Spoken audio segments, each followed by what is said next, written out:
So with head coach Stephen O'Donnell here in Ballywooster ahead of Friday's game away to Finn Harps. Stephen, firstly, the game on Friday marred by what happened to Lee at the end. Thankfully he's okay, and there was huge concern for him, and the support from everybody and the medical staff and everyone to make sure he was okay was lovely to see him. What was a scary couple of hours for everybody. Yeah, it was, and it's turned out the best we could have hoped for. As you see, Leeser's in today, just seeing the lads, and everything was clear, and he was discharged in early Saturday morning, so delighted with that. We didn't talk about the game after in the dressing room, or that it wasn't. No one felt like the game was, Important?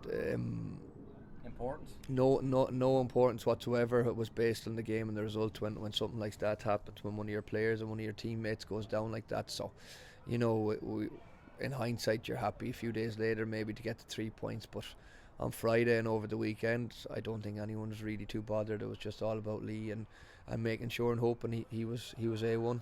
And it's nice to see him back in today, as you said, just to see the lads and for everyone to see him as well and see that he's okay after all the WhatsApps and phone calls and stuff. Yeah, the boys were delighted to see him, and I think Lee was happy to get in amongst them again today as well. So, when something like that happens, an incident like that, it really hits home of what's important. It's not about 3 points or football, It's about just individuals and our teammate and our player being okay, and thankfully he is. So, we're delighted with that, and really gave everyone a pep in their step when Lee walked in this morning. And what it shows is, again, all the medical protocols and, Sam Rice, Mark Kennedy, Dr. Matt Corcoran, the Waterford medical staff as well, were on hand to help literally within seconds. Yeah, huge. The expertise of the lads you've just mentioned is brilliant, and, to be that sort of calm and composed from them in that situation, it just shows you that it takes a huge amount of nerve and how gifted and how talented these people are. You just see it at occasions like that, when they can deal with what is adversity and what is a scary instance. They're so calm, cool and collected and doing the right thing, and it's huge to have people of that skill at your club. The match itself, a victory, a goal for Maddie, who had to go off injured unfortunately, and then a second in 2 games for Nahum, who's hit the ground running since his return on loan. Yeah, Nahum, the levels of maturity from when he came in the first half of the season to now have been huge. It's really helped him living away from home and going into a first team environment every day and every week. So he's come back, a much more mature player, even though he's still only 18. So great for Nahum to get 2 goals in 2 games. And as you said, Maddie had flagged over. We'd got word that he was sort of unable to continue, just be around 1 minute before the goal. Luckily he stayed on the pitch and finished it great, and that was his last action. So hopefully Maddie came out just in time without getting it much worse and being too serious. So we're obviously down a few bodies at the minute the last few weeks, but as we said this morning, it's the next man up, and so far the players that have come in or who have stepped up or who had to play in different positions have done brilliantly. Yeah, the injuries and knocks, we missed a couple. Robbie Benson, John Mountney recently as well. How are they? And you've seen, I suppose, the quality of the group and some of the younger lads again stepping up as they have all season to fill those gaps and do great. Yeah, well, John, obviously, we knew it was pretty serious. Not like John to go down, and it looked innocuous enough on that up in Dundalk. So John's unfortunately done his cruciate. So it's a big blow, obviously, for us and for John himself personally. Doesn't deserve that, to be honest. The type of professional he is and the type of person he is, doesn't deserve a blow like that, but he'll come back stronger than ever. I have no issues in regards to his mentality, and that if ever a man will bounce back and give his rehab the best possible effort, it'll be John. And Robbie will be out for the foreseeable as well. He's a bit of a quad issue, so Robbie will be out for the foreseeable future too. So obviously 2 big characters and a big losses in regards to not only on the football side of it off it, but they'll still have a huge impact with us in around the group. Real mature, real good lads, and again 2 selfless individuals who, even though they'll be injured, will be wired into supporting the rest of the group.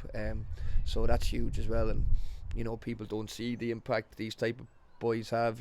They only see obviously matches on a Friday, but they don't see what to do in around the training ground and in around the group to create that camaraderie and that unity which we have now. And if anything, it's probably got even stronger after the incident on Friday. As I said, when the lads see one of their teammates down like that, like Lee was, it does create that even tighter bond, and I think we've got that since Friday. So the lads that aren't available will still have a huge part to play between now and the end of the season. On the other side, we were able to welcome Darragh Burns back on Friday, and you were able to present him with Alan and his Player of the Month frame for July as well. So nice to have Daz back after a little absence. Yeah, great. Darragh missed the previous previous week or so, so he hadn't really trained at all. So he was thrown in after 20 minutes when Matty went off without having a session under his belt for the previous week. Thought he'd done great. Again, young boy, the mentality to go in, not shirk the issue, and just try as he can. Obviously his touch and his little touch and his he was feeling fatigued as the game went on, but he kept ploughing away and kept putting his shoulder to the wheel. And as you said, last month's player of the month, thoroughly deserved, has a massive impact for us. Only 18, I think, for a good spell of the game on Friday night. We had 3 18-year-olds on the pitch with Nahum.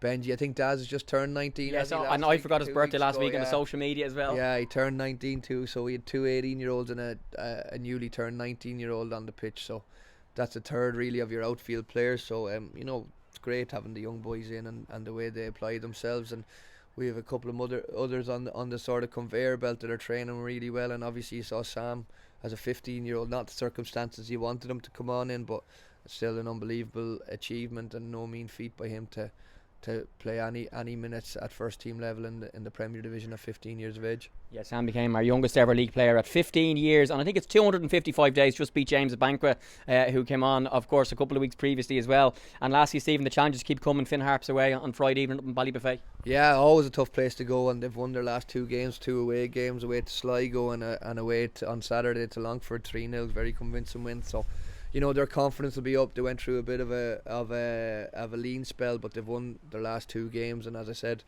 they'll be sky high with confidence and looking forward to welcome us up to Ballybuffet on Friday night. And we just have to go again, show the same appetite and aptitude to work, and we'll see where that takes us.